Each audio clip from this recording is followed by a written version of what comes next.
Shalom Bapak Mama, saudara semua yang ada di mana-mana tempat. Puji Tuhan, haleluya. Selamat berjumpa kembali dengan saya dalam suasana yang penuh dengan sukacita.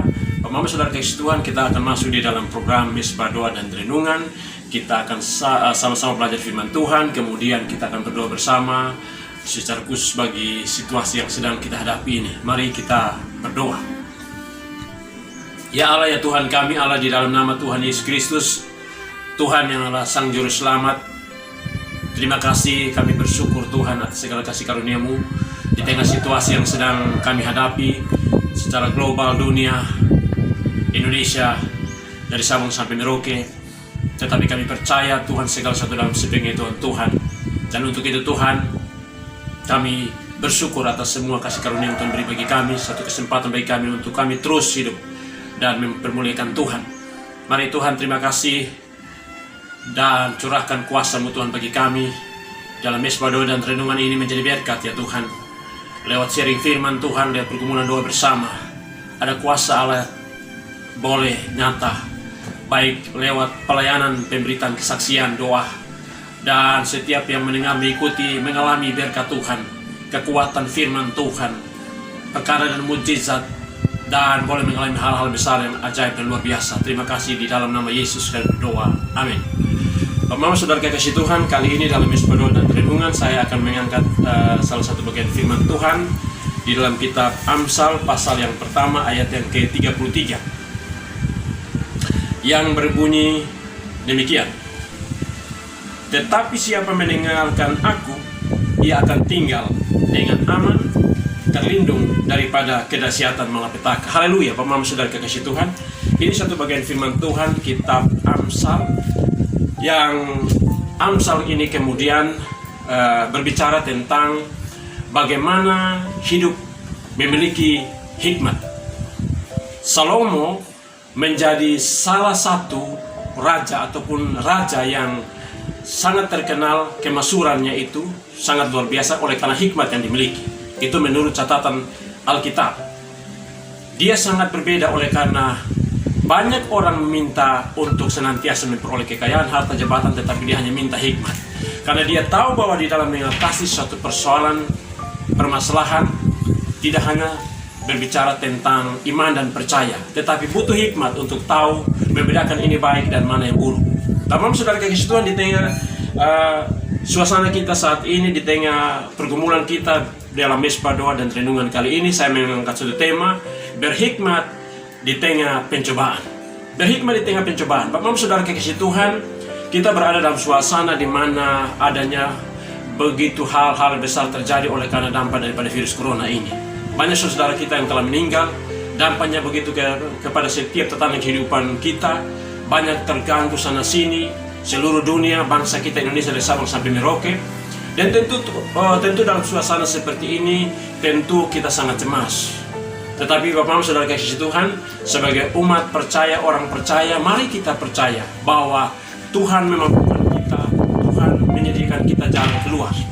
Bapak Mama, saudara kasih Tuhan, di dalam menghadapi situasi dan kondisi yang ada, Salomo, dia belajar pengalaman hidupnya, bahwa dia percaya akan otoritas Tuhan, dia percaya akan kepemimpinan Tuhan dalam imannya dia, karena dia tahu bapaknya Raja Daud, orang yang bergaul karib dengan Tuhan. Tuhan banyak buat perkara-perkara besar lewat bapaknya dan kemudian nenek moyangnya Abraham, Ishak dan Yakub dan lain sebagainya. Tetapi dalam suasana di mana dia untuk menghadapi berbagai macam kesukaran, kesulitan hidup, bencana, maka dia butuh hikmat.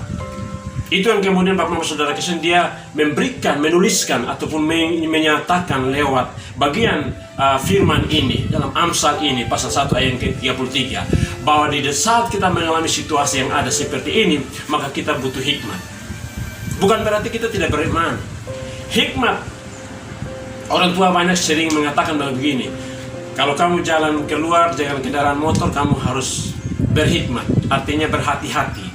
Kalau kamu pergi bekerja dalam tugas dan jabatanmu, kamu harus berhikmat, dalam arti berhati-hati, bijaksana, supaya jangan menyimpang dan keluar daripada berbagai macam aturan yang ada.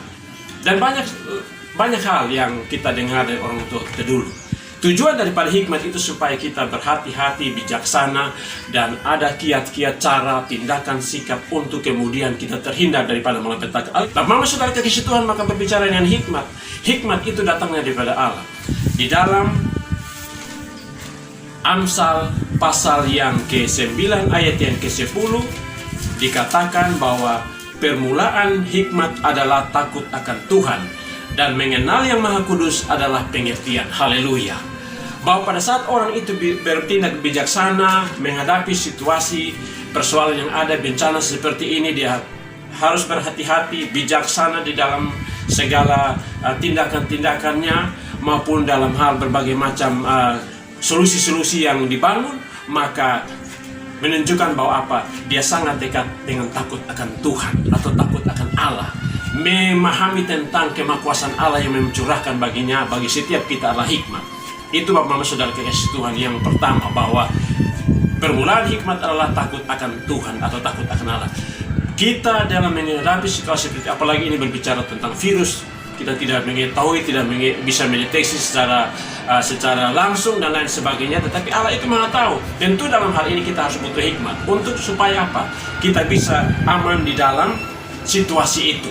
Bapak Mama Saudara kekasih Tuhan, dalam firman Tuhan dalam Amsal pasal 27 ayat 12, kalau orang bijak melihat malapetaka, bersembunyilah ia, tetapi orang yang tak berpengalaman berjalan terus lalu kena celaka. Haleluya. Bapak Mama Saudara kekasih Tuhan, ini satu catatan contoh ajaran hikmat, ajaran firman Tuhan tentang bagaimana kita bijaksana. Hikmat itu berbicara tentang yang tadi, bijaksana, hati-hati, terus peka dalam segala sesuatu, membedakan mana baik dan mana buruk dalam segala tindak tanduk kita dan lain sebagainya. Di saat kita mengalami bencana seperti ini, beberapa contoh kasus yang saya pelajari, bahwa saya mau katakan bilang kita bodoh juga, salah, keliru dan lain sebagainya.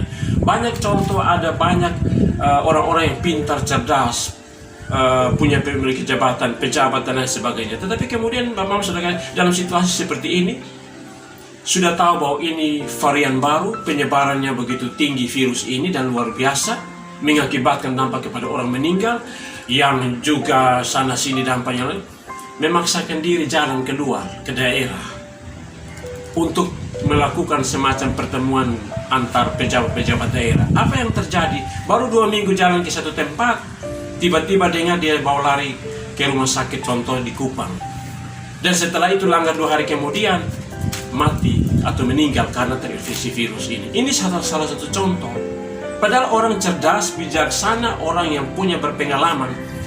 Ini kenapa? Tadi kata orang tua kita dulu bahwa harus berhikmat, bijaksana, hati-hati di dalam semua ini. Tujuan yang dilakukan oleh pemerintah punya kebijakan-kebijakan, itulah hikmat yang Tuhan berikan, yaitu apa? PPKM diterapkan, protokol kesehatan diperketat, anjuran perintah untuk pakai masker, jaga jarak, cuci tangan dan lain sebagainya. Tujuan adalah supaya kita terhindar daripada malapetaka itu, terhindar daripada bencana itu. Karena Alkitab juga berkata di sini, itu Bapak Mama Saudara kekasih Tuhan, orang yang tak berpengalaman sekalipun dia memiliki suatu kemampuan dalam hal pendidikan formal dan sebagainya, tidak bisa menjamin hikmat, memiliki kepekaan, kehati-hatian, mendengarkan apa yang Allah sedang nyatakan. Bapak Saudara kekasih Tuhan, di dalam Amsal pasal yang ke-11 ayat yang ke-13 dikatakan demikian, siapa meremehkan firman, ia akan menanggung akibatnya, tetapi siapa yang taat kepada perintah akan menerima balasan. Haleluya. Bapak Saudara kekasih Tuhan, dalam suasana seperti ini tentu bahwa sesuai tema tadi, bahwa menghadapi bencana malapetaka seperti ini, kita butuh hikmat, yaitu yang tadi, pertama tunduk kepada Allah, yaitu bijaksana, hati-hati, peka dalam semua yang ada, ikut apa yang sedang dilakukan oleh pemerintah. Pemerintah punya tujuan, saya sering katakan, adalah tujuan adalah keselamatan daripada masyarakatnya. Berarti sama dengan misi Allah, misi Tuhan sama, maka itu bijaksana, itu arif. Pemerintah menerapkan yang tadi PPKM, penerapan protokol secara ketat, menganjurkan supaya pakai masker, jaga jarak dan lain sebagainya, jangan berkerumun dan lain. Tujuan adalah supaya kita terhindar daripada malapetaka. Berarti itu adalah hikmat yang Tuhan beri. Yang kedua, Bapak Mama Saudara, adalah kita harus selalu mendengarkan firman Tuhan. Yang tadi dikatakan bahwa apa? Orang yang mengabaikan firman Tuhan, maka dia akan mendapat ganjaran. Tetapi orang yang tunduk kepada perintah, maka dia akan menerima balasan. Haleluya. Mengikuti segala apa yang sedang terjadi lewat cara yang apa yang dibangun oleh pemerintah. Itulah ada kebijakan, ada kehati-hatian, dan ada strategi-strategi yang dibangun. Dan yang ketiga, Bapak Mama Saudara kekasih Tuhan, adalah bahwa kita dengan melakukan hikmat atau bentuk wujud, kita tunduk kepada Allah, Sang Pemilik hidup ini. Makanya sekali lagi, berhikmat di dalam segala hal. Supaya apa? Kita terlindung, terjaga daripada malapetaka. Bukan berarti kita takut dan tidak beriman, tetapi kita sedang beriman dan menjalankan satu bentuk kasih Allah, yaitu dengan cara apa yang dibangun oleh pemerintah. Bapak Mama Saudara kesaksian banyak pengalaman hidup. Contoh Raja Daud, punya kemampuan yang luar biasa, diberikan otoritas, diurapi oleh Tuhan. Tapi pada saat dia diurapi, setelah perjalanannya dia masih di dalam kepimpinan masa Raja Saul. Raja Saul ingin membunuh dia. Apa yang kemudian, apakah dia berjalan dengan iman untuk berhadapan bahwa saya karena sudah diurapi maka saya akan dibilang? Tidak. Dia menghindar, dia lari jauh. Itulah hikmat yang Tuhan beri untuk supaya apa? Terhindar daripada malapetaka. Cara Tuhan yang sangat unik yang Tuhan berikan. Banyak juga contoh Daniel. Dia orang yang takut Tuhan, yang mengandalkan Tuhan dan percaya pada Tuhan. Tapi pada saat situasi malapetaka, dia dikatakan Alkitab 3 kali sehari dia berdoa. Cara yang dia bangun adalah berhikmat dengan cara berdiam diri. Berdoa, menyerahkan otoritas kepada Tuhan. Dan apa yang kemudian dia terhindar daripada malapetaka. Walaupun dibuang ke dalam singa, keselamatan Allah beri bagi dia. Karena dia memiliki suatu kehidupan, kepekaan hidup takut Tuhan. Hikmat, takut Tuhan, hikmat dengan firman Tuhan, hikmat tunduk kepada Tuhan. Dan itu akan menyatakan kemuliaan Tuhan bagi saya dan saudara. Bapak Mama Saudara kekasih Tuhan, banyak contoh-contoh yang lain. Contohnya terakhir saya katakan, Tuhan Yesus sendiri yang kita yakini sebagai Tuhan dan Juru Selamat, Allah yang datang ke dalam dunia, Yesus Kristus Tuhan. Pada situasi tertentu dia adalah Allah, otoritas yang dalam diri ini melekat. Tapi kemudian pada saat menghadapi suatu persoalan, satu ketika dia harus menghindar, hilang daripada situasi itu. Bukan berarti Tuhan Yesus takut, tidak. Berhikmat dengan situasi, menghindar dalam situasi, karena belum waktunya tiba untuk dia menjalankan satu proses penderitaan. Makanya begini, itu satu ajaran, didikan supaya situasi seperti kita harus di orang yang bijak, maka dia melihat malapetaka, dia akan menghindar bersama supaya apa? Dia terlindung. Tapi orang yang tidak berpengalaman, menurut Alkitab tadi katakan, dia akan berjalan terus kena celaka. Mama Saudara kasih Tuhan, demikian firman Tuhan, dan mari kita sama-sama di hadapan hari Tuhan, di tengah pergumulan kita bersama-sama, kiranya lewat pergumulan, renungan yang sedang menjadi berkat bagi saya dan saudara, dan kita tetap berfokus pada kasih Allah, sumber pengharapan kita dalam nama Yesus, sebagaimana yang sudah dikatakan sebelum-sebelumnya berdoa bahwa Tuhan Yesus adalah sumber perlindungan, pokok perlindungan di tengah situasi yang sedang kita hadapi. Baik, mari kita berdoa. Ya Allah, ya Tuhan kami ada di hadapan hadirat-Mu Tuhan, kiranya lewat firman Tuhan yang sederhana tentang berhikmat di tengah pencobaan, bahwa tentu kami harus benar-benar bijaksana, hati-hati, dan harus benar-benar punya strategi cara untuk menghadapi segala pencobaan, tantangan yang sedang dihadapi ini Tuhan. Contoh yang dibangun oleh Salomo hamba-Mu, contoh yang dibangun oleh Raja Daud, Daniel, dan lain sebagainya, bahkan Yesus Kristus sebagai Tuhan, bahwa menghindar bukan berarti takut dan tidak beriman, tetapi itu adalah hikmat yang Allah beri. Menjalankan hikmat yang bijaksana berarti kami belajar untuk mendengarkan Tuhan, tunduk dan takut akan Tuhan, dan mendengarkan firman Tuhan dan tunduk dalam otoritas Allah. Terima kasih Bapak atas firman Tuhan. Mari Tuhan, dalam suasana pergumulan mesbah doa dan renungan ini, kami sama-sama berdoa. Tuhan tolong atas seluruh umat manusia, bangsa kami Indonesia dari Sabang sampai Merauke. Pengampunan Tuhan bagi kami semua atas setiap keberdosaan kami, atas setiap kehidupan kami yang jauh dari mata Allah, supaya kemudian dengan pengampunan belas kasihan Tuhan itulah, maka setiap pergumulan dan doa kami menjadi hal yang mendatangkan berkat, sehingga demikian Tuhan mendatangkan perkara dan mujizat.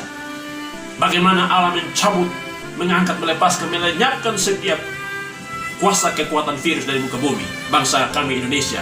Bahkan dalam nama Yesus bagi saudara kami yang saat ini terkapar virus corona, Tuhan tolong di sana Biarlah mereka dicangkuk dengan tangan Tuhan yang kuat, yang luar biasa itu, menyembuhkan, melepaskan mereka dari virus ini, mengangkat, mencabut, melenyapkan itu semua lewat bantuan para medis yang sedang melakukan berbagai macam bentuk obat-obatan digunakan, dikuduskan oleh darah Yesus menjadi berkat dan ada mujizat. Dan juga Tuhan lewat vaksin-vaksin seperti dikuduskan oleh darah Yesus menjadi mujizat yang luar biasa, yang memulihkan dan menyembuhkan. Terima kasih Tuhan. Allah berkuasa atas seluruh penanganan-penanganan yang dilakukan oleh pemerintah kami dengan penerapan-penerapan SOP, PPKM, bahkan juga berbagai macam hal-hal yang sifatnya untuk menghindar atau membangun satu kehidupan yang kemudian terlindung dari setiap malapetaka ini. Tuhan tolong di sana, upaya-upaya ini diberkati, dikuduskan, diberkati oleh Tuhan dalam nama Yesus. Pemerintah kami dari pusat sampai dengan daerah, seluruhnya Tuhan dalam perlindungan Tuhan dalam segala penanganan. Tuhan menyatakan kemuliaan-Mu, berkat-berkat terjadi, sehingga jeripaya kami diperhitungkan oleh Tuhan.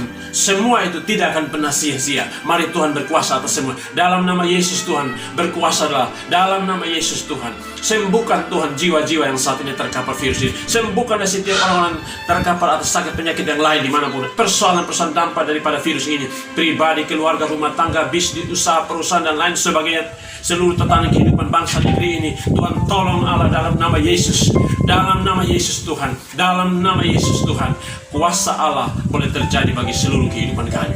Mari Tuhan untuk pemberitaan kebenaran Injil, para pendeta, evangelis, seluruh hamba-hamba Tuhan, seluruh anak-anak Tuhan, semua gereja dari manapun, semua bersatu padu untuk terus memberitakan firman Tuhan, meneguhkan setiap hati dan jiwa, menguatkan setiap kami, setiap semua pergumulan-pergumulan yang ada ini Tuhan, menjadi berkat Tuhan bagi perkara-perkara Tuhan yang terjadi.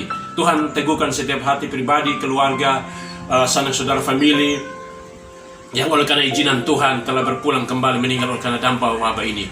Tuhan tolong teguhkan dan hiburkan Tuhan dengan kuasa. Terima kasih kuasa nama-Mu dalam nama Yesus. Kami berdoa Tuhan Allah, curahkan kuasa-Mu dalam nama Yesus. Kami percaya Tuhan tidak pernah ingkar janji. Perkara-perkara besar selalu terjadi bagi kehidupan kami. Terima kasih Tuhan, ini sembahyang doa kami Bapa, hanya di dalam satu nama Yesus Kristus Tuhan kami berdoa. Haleluya. Amin. Puji Tuhan Bapak, saudara kekasih Tuhan. Di dalam suasana kita saat ini, mari kita tetap bersama-sama untuk berdoa bersama, bergumul bersama, dan terus yakin dan percaya bahwa Tuhan tidak pernah ingkar janji. Dia Yesus Tuhan yang senantiasa memberikan pertolongan bagi saya dan saudara, bagi kita semua, bagi bangsa negeri ini, bagi semua umat manusia. Yang penting kita tetap percaya dan terus hidup apa yang menurut apa yang Tuhan mau dan apa yang Tuhan sedang kerjakan bagi saya dan saudara. Percaya pada ini pasti berlalu di dalam nama Tuhan Yesus Kristus.